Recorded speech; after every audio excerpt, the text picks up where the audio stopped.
Express news India के सभी दर्शकों को हार्दिक अभिनंदन। और सनातन धर्म को मानने वाले लोगों के लिए आज मैं आया हूं, जो हमारे दिल्ली के मंगोलपुरी क्षेत्र का कतरन मार्केट है। उस मार्केट के अंदर दुर्बल नाथ पार्क का जो गेट है, उस गेट के सामने आपको एक छोटा सा मंदिर नजर आ जाएगा। इस मंदिर की जो मुख्य विशेषता है मैं आपको बता दूं कि मंदिर प्रांगण में हमारे आराध्य भोलेनाथ जी विराजमान है, बजरंग बली के स्वरूप में विराजमान है। और साथ ही साथ अगर मैं अपने कैमरा पर्सन से कहूं वो दिखाएं कि किस प्रकार से महादेव अपने पूरे परिवार के साथ शिवलिंग के रूप में विराजमान है। और ठीक उनके अपोजिट साइड में आप देखेंगे तो माता रानी का भी दरबार यहाँ पर लगा हुआ है। माता रानी के दरबार के ऊपर में आप अगर नजर डालें तो लड्डू गोपाल की प्रतिमा, जो आज के समय में इस कलयुग के अंदर हर घर में लड्डू गोपाल की सेवा की जाती है। लड्डू गोपाल के स्वरूप में श्री भगवान कृष्ण खुद विराजमान है। और तमाम राधा कृष्ण जुगल जोड़ी सरकार, राम दरबार, हर तरह की यहाँ पर आपको छवियां भगवान की देखने को मिल जाएगी। और साथ ही साथ जहां तक मुझे ज्ञात हुआ है कि यहाँ पर जो जुड़े भक्त लोग हैं, इस मंदिर में जो आते हैं अपनी आस्था को लेकर के, उन लोगों से मुझे पता चला है कि इस मंदिर प्रांगण में जो ये वृक्ष आप देख रहे हैं, इस वृक्ष में लोग अपनी मनोकामना के स्वरूप धागा बांध करके जाते हैं। और उन्हीं लोगों का कहना है कि यहाँ पर आकर के उन लोगों की मनोकामना भी पूर्ण होती है। अगर हम सीधे रूप में कहें तो ये मनोकामना सिद्ध करने वाला वृक्ष इस मंदिर प्रांगण में मौजूद है। और इस मंदिर प्रांगण के जो सेवादार हैं वो कई पीढ़ियों से इस मंदिर की सेवा करते आ रहे हैं। उन सेवादार से भी हम पूछेंगे, जो इस मंदिर के महंत हैं उनसे भी हम पूछेंगे कि यहाँ पर जो श्रद्धालुगण आते हैं वो श्रद्धालुगण किस प्रकार की आस्था को लेकर के आते हैं। और यहाँ पर मौजूद तमाम जो सनातन धर्म प्रेमी लोग इस मंदिर से जुड़े हुए हैं, किस प्रकार से इस मंदिर को आगे बढ़ाने में अपना सहयोग दे रहे हैं।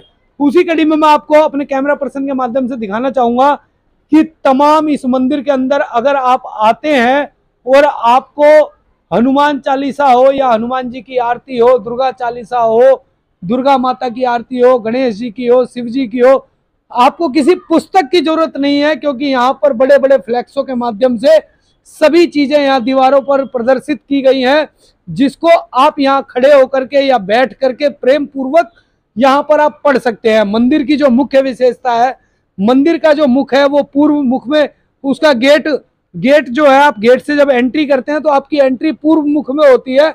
और पूर्व मुख में ही माता रानी को विराजमान किया गया है, जिससे इस मंदिर की शोभा और ज्यादा बढ़ जाती है। गुरुजी, आप इस मंदिर में सेवा कर रहे हैं, कितना समय हो चुका है इस मंदिर में आपको सेवा करते हुए? मंदिर में करीब जो है 40 साल से इसमें सेवा करते हुए आ रहा हूँ मैं जी हाँ। जो भी यहाँ कथा वगैरह जो होती है, इसी मंदिर में आकर के कार्तिक में जो औरतें स्नान कराती हैं तो यहाँ उनको कथा सुनाता जी। सारा काम आज 40 साल से मैं कर रहा हूँ इस मंदिर में। जी गुरुजी, जिस प्रकार से सनातन धर्म को लेकर के अनेक प्रकार के विवादित बयान समय समय पर आते रहते हैं, और फिर ये जो मंदिर जिस जगह पर स्थापित है, इस मंदिर के अगल बगल में अगर देखा जाए तो अन्य धर्म विशेष के लोग, हर धर्म के लोग यहाँ पर रहते हैं। तो क्या कभी ऐसा कोई मौका आया है कि जब ये विवादित बयान आते हैं तो इस मंदिर प्रांगण पर भी किसी प्रकार की आंच आती है? आज तक कोई ऐसी आंच नहीं आई जी। यहाँ पर हिंदू भी रह रहे हैं, मुसलमान भी रह रहे हैं, सारे लोग रह रहे हैं जी। लेकिन आज तक कोई विवाद वाली बात यहाँ पर खड़ी नहीं हुई है।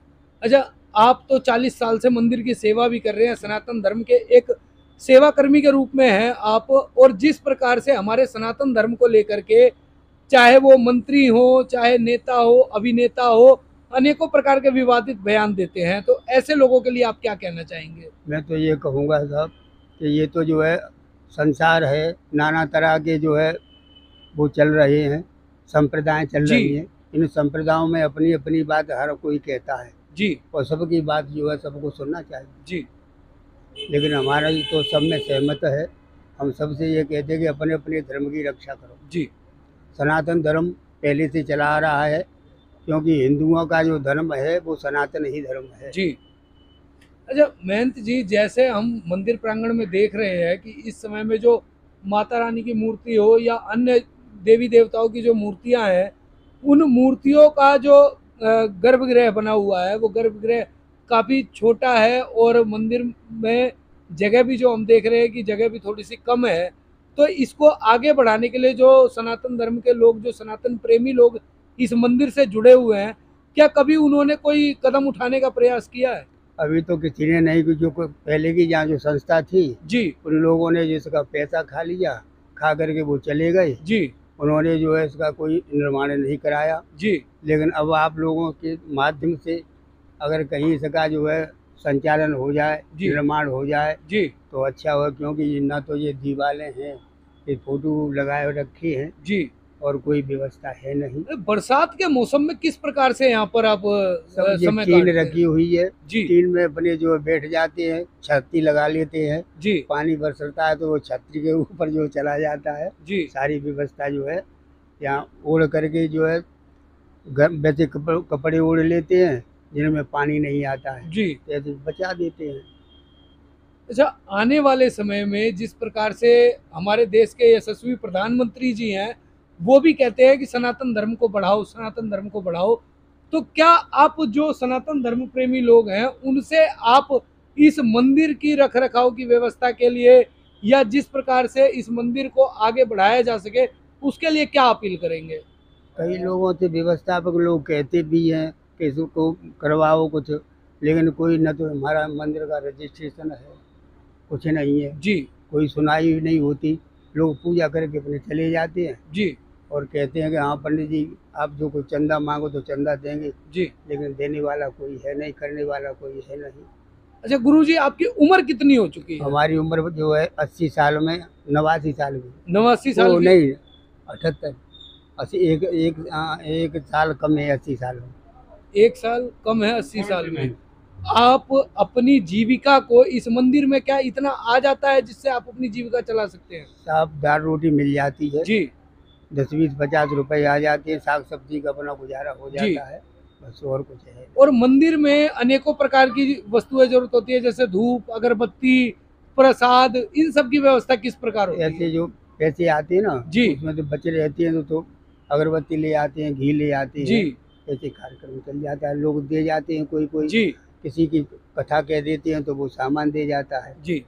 ऐसे अपना गुजारा हो रहा अच्छा, है। हमारे सनातन धर्म में नवरात्रों का बहुत ही बड़ा महत्व माना गया है और 15 अक्टूबर से माता रानी के पावन नवरात्रे भी शुरू हो रहे हैं।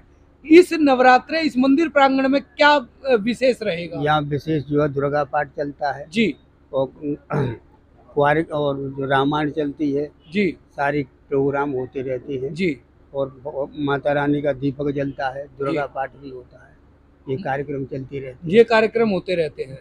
इस कार्यक्रम में सम्मिलित होने के लिए अगर कोई भक्त या कोई दर्शक अगर चाहे तो किस प्रकार से आपसे संपर्क करे, या अगर वो अपनी तरफ से कुछ दान दक्षिणा देना चाहे तो किस प्रकार से दे, आप एक बार हमारे दर्शकों को बताएं। अगर जो है आकर के यहाँ अपना सामान लिया है जी और सामान ला करके हमसे जो है संकल्प करा है, हम उसका जो है पूजन करते हैं, पाठ करते हैं, जी जो भी खर्चा है वो उसी का होता है। जी। अगर कोई भक्त आपसे फोन पर संपर्क करना चाहे तो एक बार अपना फोन नंबर उन्हें बता दें। हाँ, मेरा फ़ोन नंबर भी है जी 96 43 92 98 87। जी ये मेरा फ़ोन नंबर है, इस पे संपर्क कर सकते हैं। जी। तो आपने देखा कि राम अवतार शर्मा जी, जिनको दाढ़ी वाले बाबा जी के नाम से भी लोग जानते हैं, इन्होंने एक बहुत ही मार्मिक अपील की है कि इस मंदिर प्रांगण को आगे बढ़ाने के लिए, इसमें छत डलवाने के लिए, दीवारें कराने के लिए आप अपना अगर थोड़ा थोड़ा सा भी डोनेशन मात्र कंट्रीब्यूशन भी देंगे तो ये मंदिर आगे बढ़ जाएगा। और जिस प्रकार से आज भक्तों की मनोकामना ये मंदिर पूरी करती है, उसी प्रकार से हर एक दानकर्ता का जो है वो भगवान उसके सहयोग जरूर करेंगे। साथ ही साथ आने वाले नवरात्रों में विशेषकर पूजन पाठ के लिए, जैसा कि बाबा जी ने अपना फोन नंबर बताया है, उस नंबर पर संपर्क करके आप इनके साथ जुड़ के पूजन पाठ भी करा सकते हैं।